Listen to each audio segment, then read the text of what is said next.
operations, intermediate drama. Mark your calendar. The second quarter of 2025 is your launch pad. This is your moment to seize the future. Announcer Management.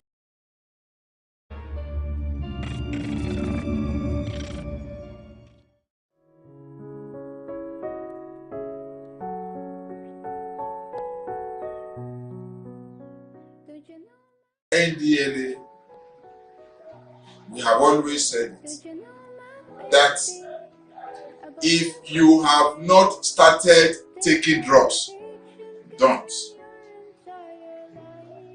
If you have started taking drugs, stop. If you are addicted, seek help.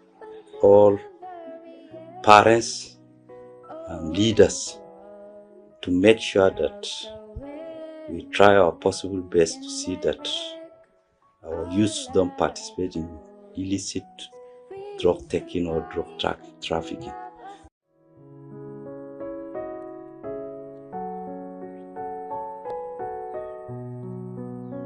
Don't you know, my baby, about drug awareness?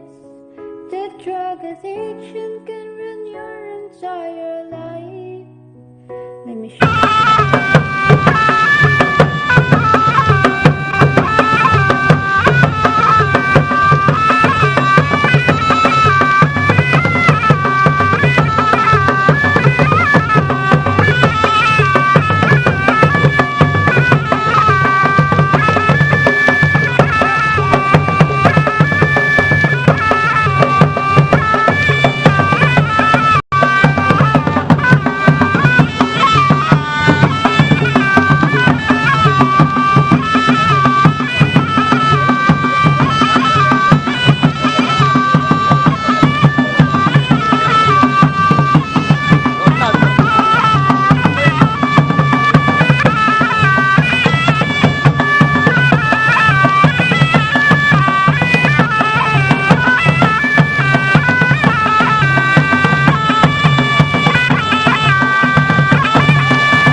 Good evening. This is Channel 8 News. I am Nafisatu Abdulhamid Dembos. Governor Amadou Umaru Fintri says severe punishments await any perpetrator found wanting on Bachama and Chibok crisis in Lamurde local government area of the state. The governor, who visited Wadugu, Lakan, Choko and Rigande communities to see the level of damage as a result of communal crisis on the land dispute, said government will not hesitate to take action against persons found in connection with the crisis, no matter their profile in the area. Government House correspondent Bilisu Abubakar reports. Governor Amadou Umaru Fintri, who visited Wadugu, Lakanchobo and Rigenge villages in Lamurde local government area to see for himself the level of damage done as a result of the communal clashes, enjoined the people to unite and coexist peacefully with one another, as government is working out modalities for lasting solution in the area. The governor, who sympathized with Bachama and Chobo communities, asked them to respect one another and express displeasure over losses of their loved ones. Governor Fintri also promised to provide relief materials to the affected communities, calling on them to go about their lawful activities. We won't lose hope. We're government. We will ensure we come to their aid. We will ensure we rebuild this community so that they have hope, so that they will also feel that they have government and the broken peace is rebuilt, because they have no choice than to live together. It is God that has made it and destined that they should live together, and they are going to live together. The chairman, Lamurde local government area, Bulus Daniel, told the governor that the crisis has claimed 6 lives and over 700 houses were burned down. They were armed, they were brutalized, but faithfully, the Wakili has the number of the DPO of Timno. He called him that my life is in danger. Miraculously, the DPO came, packed them, took them to Timno and said, "To fighting." People are not going to farm because of what has happened.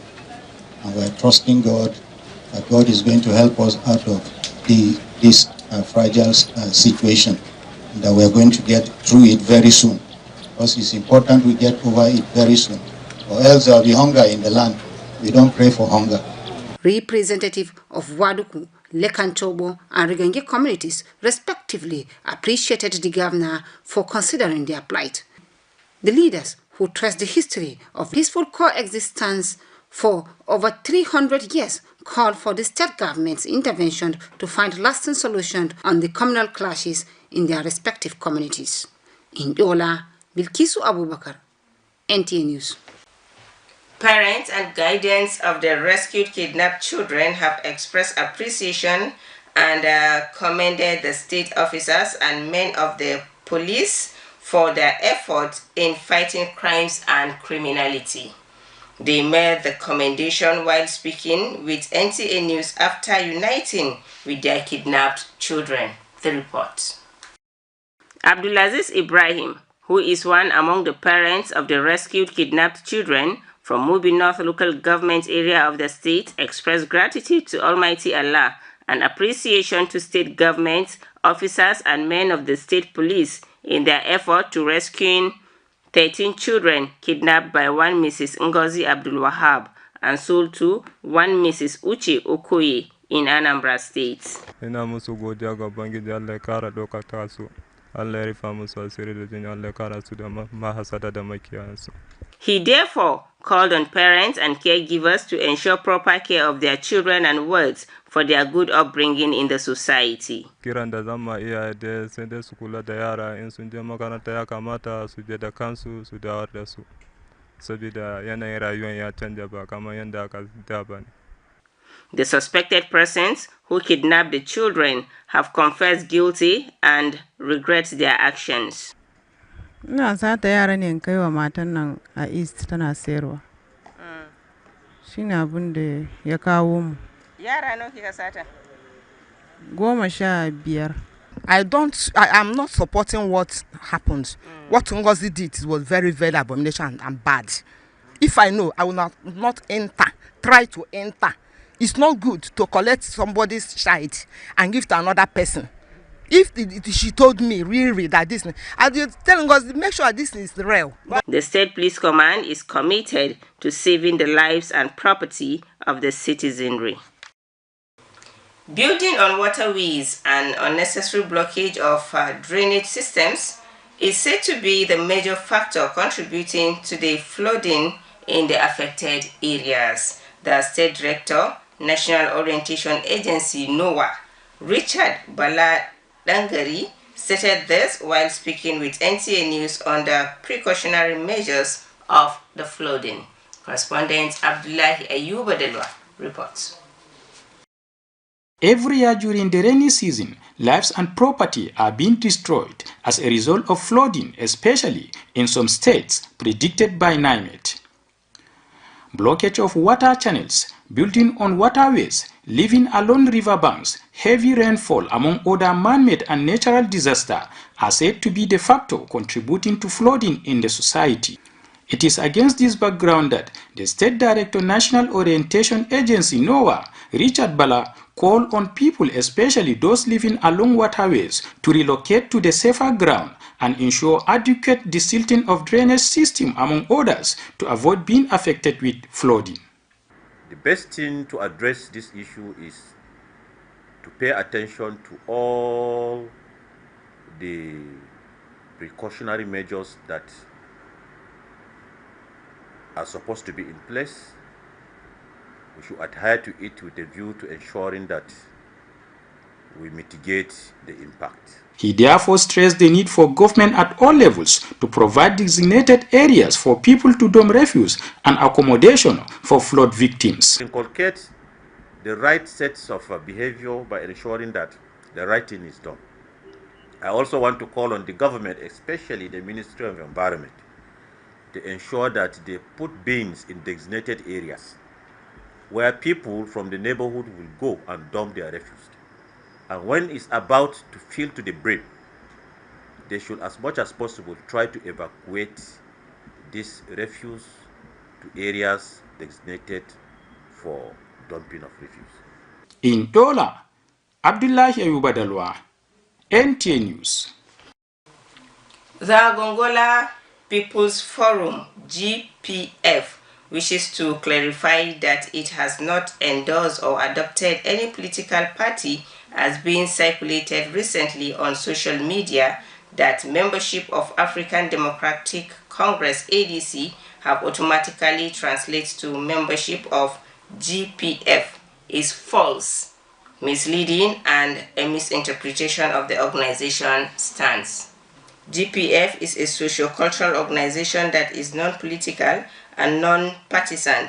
Its primary goal is to unite the over 83 indigenous ethnic nationalities of the Gongola Valley in Adamawa State, promoting their economic, political, and cultural rights to self-determination.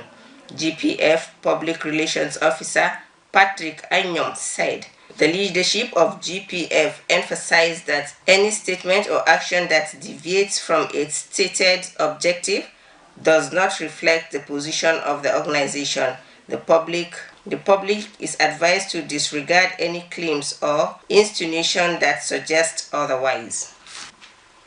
Out of the state capital, the Nigerian Air Force is to develop a structured data-driven safety framework for a strategic shift from reactive safety practices towards a predictive model that prioritizes early risk detection and informed decision making. The Chief of the Air Staff, Air Marshal Hassan Abubakar, made this known at the NAF First Safety Review Board meeting. Defense correspondent Olajide Bello reports. The Safety Review Board stands as the apex forum for evaluating safety performance across the Nigerian Air Force as it provides strategic oversight for the continuous improvement of NAV safety management system. The board aligns with the recommended practices of the International Civil Aviation Organization and reflects NAV commitment to upholding global best standards in aviation safety governance. It also serves as a forum where we critically examine our safety protocols, review incidents and near misses, and most importantly, identify proactive measures to enhance our safety culture. The Standards and Evaluation Branch, in the period under review, developed a software application for tracking aircrew medicals, which is a critical enabler of safe operations and an essential pillar of air power development and operational readiness. The Standards and Evaluation Branch recently established a Safety Data Collection and Processing Committee to develop structured framework for managing safety data across the service. This initiative marks a strategic shift from reactive safety practices towards a predictive model that prioritizes early risk detection and informed decision making. The Nigerian Air Force says it will continue to build capacity, modernize safety protocols, and reinforce a just culture that encourages open reporting without fear of retribution. Olajide Bello, NTA News. And with the report of Olajide, we have come to the end of today's presentation. Stay tuned for the rest of our programs. From me, Nafisa Abdullahi Dembos, it's a good night and God bless you. Bye.